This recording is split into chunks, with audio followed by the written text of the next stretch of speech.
Jaz imam osebne izkušnje, tudi z STA imam osebne izkušnje, na to je nekaj, ki ga lahko izgovorim.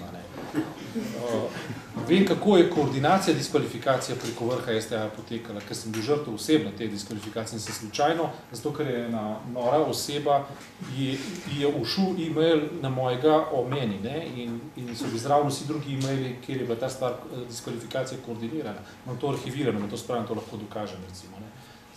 To je noro, kako, in to iz zelo preprostega razloga, če ne moremo instrumentalizirati, diskvalificiramo. Preprosta logika.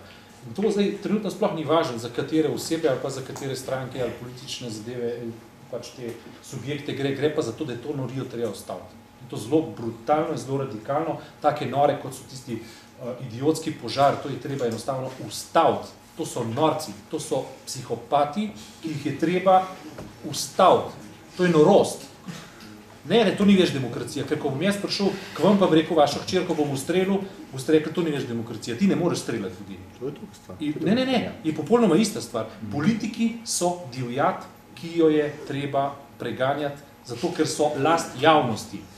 Medtem, ko so človeško dostojanstvo, dostojanstvo malega otroka, tako kot je recimo bil sodni izrek v primeru Dore Plestenjak in tako naprej. Zato so pač mehanizmi sodnega varstva, ja. To je pač... Ne gre samo za... Gre za to, da do sem sploh pride ne bi smelo. Do tja se sploh ne bi smelo, to se ne bi smelo zgoditi. Ne more se zgoditi, da neko podjetje, ki je v bistvu pod roko plačevano od vlade, plačuje nek spletni portal za to, da diskvalificira ljudi, ki jim niso všeč. To se ne sme zgoditi, to ni demokracija. To ni svoboda. To je zloraba demokracije in to je zloraba svobode.